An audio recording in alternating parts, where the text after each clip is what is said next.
toco en guantes, Dios los bendice. Vámonos. Roberto Ramirez with the initial or the final instructions there for Emanuel Navarrete and Panchito Horta. He said the punches are legal from the belly button up. So let's get going, Tim. Yeah, the punches are legal from the belly button up, but I'm looking at Navarrete's body, his lower body, the stomach, the abs don't look like there's anything there. Bernardo, He's not eating for the last few days. I'm looking for some muscles. I'm looking for some definition down there. Emanuel Navarrete at age 24 is making the 4th world title defense tonight against Francisco Panchito Horta, all happening in 2019. He won the title exactly 364 days ago, December 8th of 2018 against Isaac Dogbe. You see those looping shots? And man, you hear the cheers of Vaquero. Talked about him being just less than 100 miles away from the city of Puebla, and the fans came out in mass to appreciate what he's done so far as a professional, as a world champion. A lot of family, a lot of friends, everybody asking for tickets. Yeah, definitely. It could be a lot of distractions, but Navarrete, he seems like a real pro to me.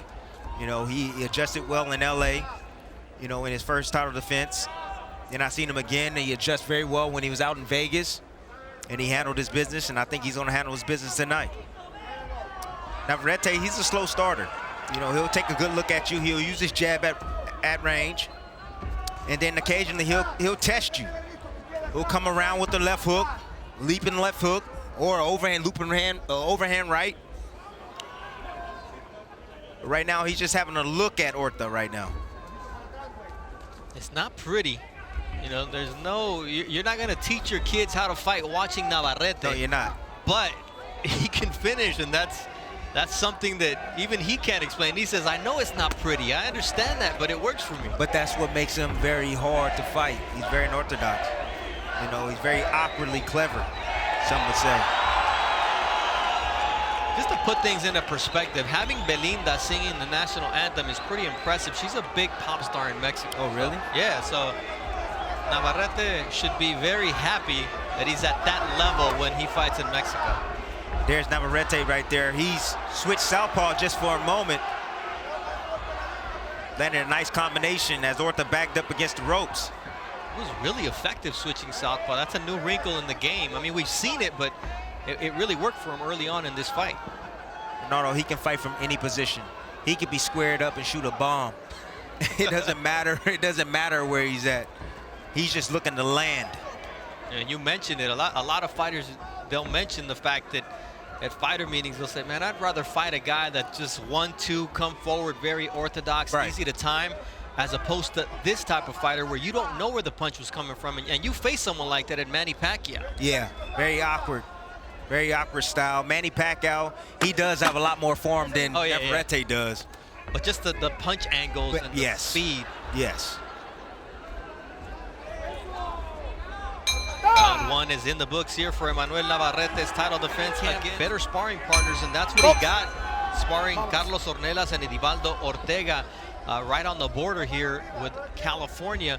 And he understands that he needed to switch something up. Yeah. He'd been fighting out of Cancun for the longest time, and he said, hey, I'm going for the title. I need to change everything around it. Yeah, you know, sometimes, you know, when that pressure's on you, well, most of the time when that pressure's on you, when you fight for the world championship, you know, you want to give yourself the best chance of winning the fight. So, you know, sometimes you got to make those type of choices and move away and go find the better sparring and the better work, so you'll be better prepared for your fights. I don't know how you prepare for these wild shots from Emanuel Navarrete, but that's what Panchito Horta was trying to do as he digs well to the body here in round number 2. What it's going to take to beat a fighter like Navarrete is a very technical fighter. Someone that has some punching power, too, to get his respect, and also catch him in between those wild swinging punches that Navarrete loves to throw. And one of the things about Horta, I've called a fight of his previously, is when he gets tagged, he comes back with something. And that may be dangerous against Navarrete, because Navarrete is the type of guy who throws 3-4 punches at a time. There he is. Horta thought he was safe out at distance, came along the ropes, and what did Navarrete do? He's kept. Oh, nice left hook. Look at those shots. And you see Horta just taking a step back as Navarrete switches from orthodox to southpaw to whatever, gets caught in the middle and still is able to land from a distance. You know who he reminds me of, Navarrete? He reminds me of Margarito. Okay. He's a smaller version of Margarito. But I would even say Margarito had more technique than Navarrete. That's saying something. But here you see just Navarrete. It works for him, man. Being awkward, being a power punching machine. He's effective too.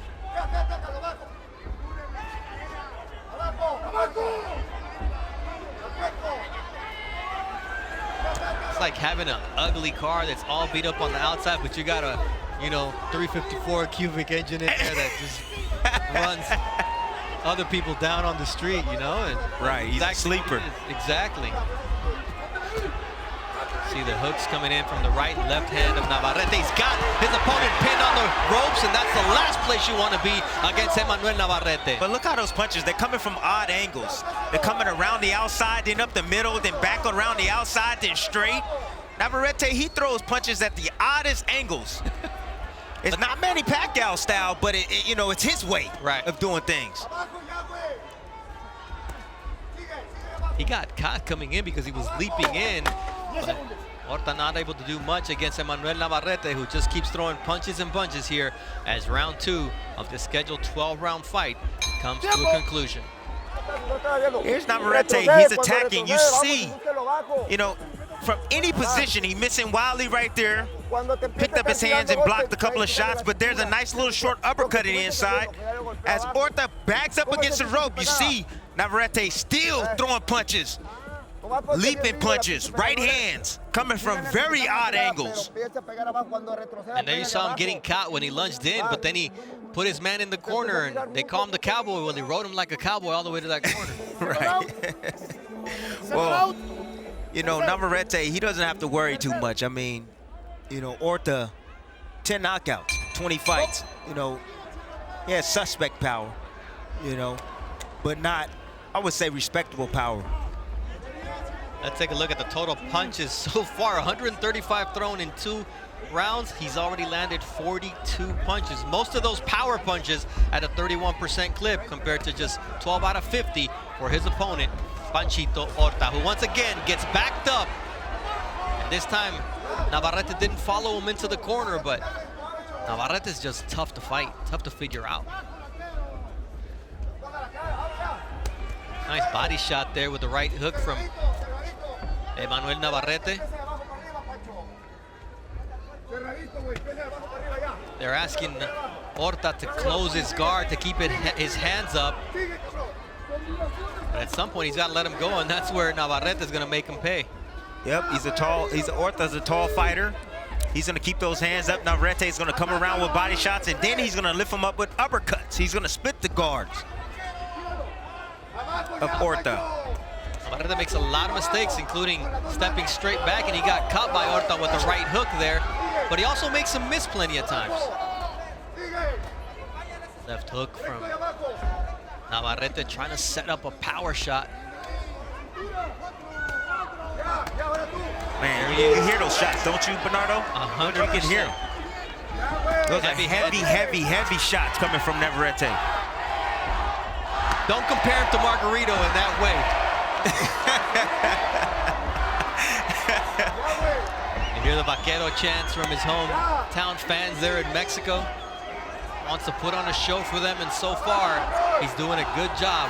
With his limitations, he comes out and always gives his best. There you see that body shot. And you see the response right there. He didn't have to say anything. And Horta bagging up, taking 3 steps back from that body shot that Navarrete just landed. Horta with the overhand right. Doesn't even budge him. Derail Navarrete from coming forward. No. Oh, nice right hand there once again from Horta. This is the fight that Navarrete wants, though. He wants Horta to let his hands go so he can land his inside shot.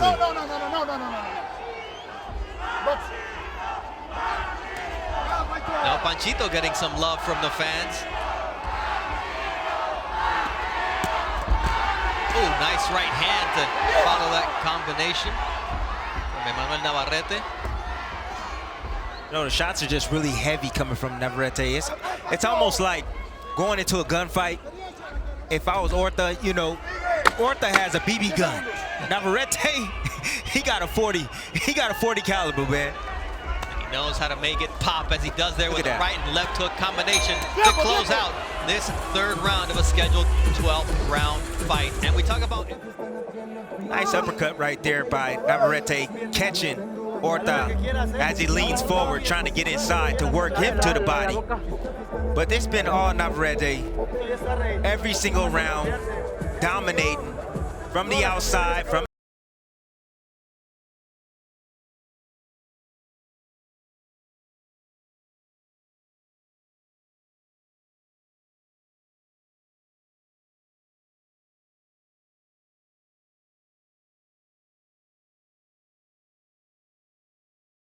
Ceremonial Otomí, where Julio Cesar Chavez and other great Mexican fighters like Erik Morales used to train, because they're at over 7,000 feet of altitude. So that could become a factor in terms of conditioning as the fight progresses. He's used to fighting at altitude. That's where he grew up. But he hasn't fought there the last 4 times. And here we see the power punches.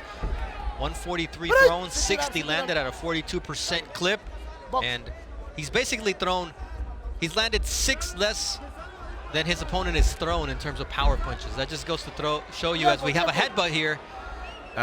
Any blood? Cut. Nope, neither's the worse for wear. The referee Roberto Ramirez says nothing has happened here. Come on, get back to the fight.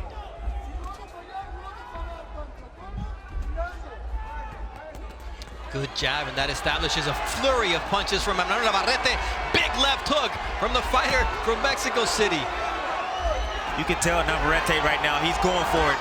He smells blood, he feels his opponent weakening, and he's trying to get it over with right now. You see the body language too of Panchito Horta changing. He's got him up against the corner, and this is where Emanuel Navarrete does his best work, and you can hear the crowd appreciating, although Horta lands a nice counter right. See, Navarrete, he's okay with getting hit with those shots, because those shots are not hard at all coming from Horta. Just so he can get in position to land his punches, his power punches. See the legs of Horta weakening here in the 4th round. Emanuel Navarrete is dangerous in round 4. He lands a nice body shot, could have been right on the belt line. And here comes Panchito Horta. You see the toughness in Horta. Now he's the one backing up Emanuel Navarrete. He's hoping that Navarrete punched himself out. Let me tell you, Bernardo, Navarrete ain't punched himself out. I know, and you know, but Horta doesn't know. There's a right hook from Navarrete, and here comes another barrage as the blood begins to flow once again from the nose of Panchito Horta, who takes a body shot. He's very valiant, but we saw what happened with another valiant fighter in Miguel Gonzalez, who wasn't throwing punches and was taking punishment. And here it comes to an end once again. Emanuel Navarrete with a big knockout of Panchito Horta in his 4th title defense. The first time he does it on home soil. And Navarrete continues to impress. This is going to entice him to keep fighting at this weight. Now the round started with a headbutt, and then it just became a barrage of punches for Navarrete. Just overpowering Horta. Look at how he sits down on these shots. He's looking to land a well-placed shot. There he is, just landing a barrage of punches, and then the follow-up nice lead left hook right there from Navarrete. Digging down to the body, just punishing Horta with power shots.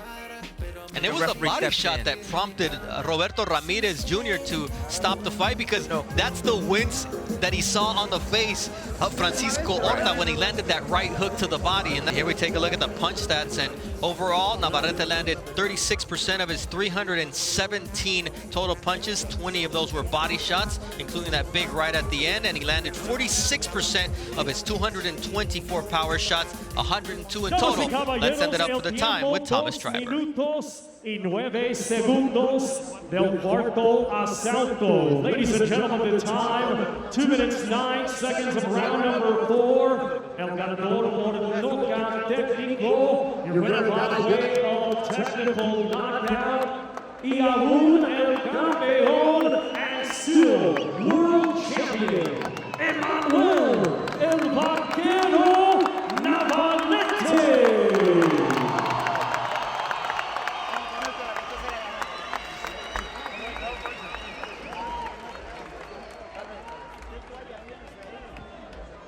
Ahora sí. Sobre la mano.